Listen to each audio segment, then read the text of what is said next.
में सेठ गोविंद दास नाम का एक व्यापारी रहता था। गोविंद दास भगवान जगन्नाथ जी का परम भक्त था। उसका एक अटल नियम था कि जब तक वो प्रभु जगन्नाथ को भोजन का भोग न लगा दे तब तक स्वयं एक कौर भी नहीं खाता था। हर जगह वो पहले भगवान को भोग लगाता और उसके बाद ही भोजन करता। गोविंद दास की पत्नी कमला को उसका ये अत्यधिक भक्तिभाव पसंद नहीं था। उसे लगता था कि हर बात में भगवान को लाना दिखावा है। वो अक्सर ताने मारते हुए कहती कि क्या सच में जगन्नाथ जी रोज तुम्हारे हाथ से खाने आते हैं। गोविंद दास शांत स्वभाव का व्यक्ति था। वो मुस्कुराकर बस इतना ही कहता, प्रभु भाव देखते हैं, दिखावा नहीं। एक दिन कमला के मायके में एक बड़ा भोज रखा गया। गोविंद दास ने बड़े सलीके से कहा कि मेरी थाली के साथ एक थाली और लगवा देना, मुझे पहले भगवान जगन्नाथ जी को भोग लगाना है।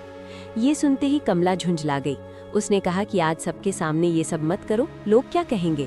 लेकिन गोविंद दास ने साफ शब्दों में कह दिया कि यदि प्रभु को भोग नहीं लगा पाया तो वो भोजन भी नहीं करेगा।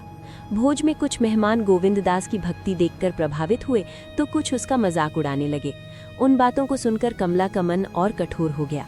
उसने ठान लिया कि अब इस आदत को तोड़कर ही रहेगी। अगली सुबह घर में नाश्ते के लिए गर्मा गर्म पकौड़े बनाए जा रहे थे। कमला ने सख्त लहजे में कहा कि आज एक भी पकौड़ा भगवान को नहीं चढ़ेगा। यदि गोविंद दास ने भोग लगाया तो वो घर छोड़ देगी और व्रत रख लेगी। गोविंद दास जानता था कि गुस्से में कमला कुछ भी कर सकती है। उसने मन ही मन भगवान जगन्नाथ से क्षमा मांगी और बिना कुछ खाए कमरे में चला गया। उस दिन उसने पकौड़े नहीं खाए। उसी रात भगवान जगन्नाथ जी कमला के स्वप्न में प्रकट हुए। उन्होंने गंभीर स्वर में कहा, आज ना तुमने मुझे पकौड़े खिलाए और ना मेरा भक्त खा पाया। मेरा भक्त तब तक भोजन नहीं करता जब तक मुझे अर्पण ना कर दे।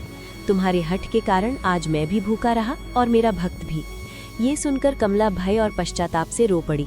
उसने हाथ जोड़कर क्षमा मांगी और अपनी भूल स्वीकार की। भगवान जगन्नाथ ने कहा, यदि सच में प्रायश्चित करना चाहती हो तो कल अपने हाथों से प्रेम पूर्वक पकौड़े बनाना। मैं स्वयं अपने भक्त के साथ उन्हें ग्रहण करने आऊँगा। सुबह होते ही कमला पूरे मन से पकौड़े बनाने लगी। उसने घी में कुरकुरे पकौड़े तले और साथ में हरी चटनी भी बनाई।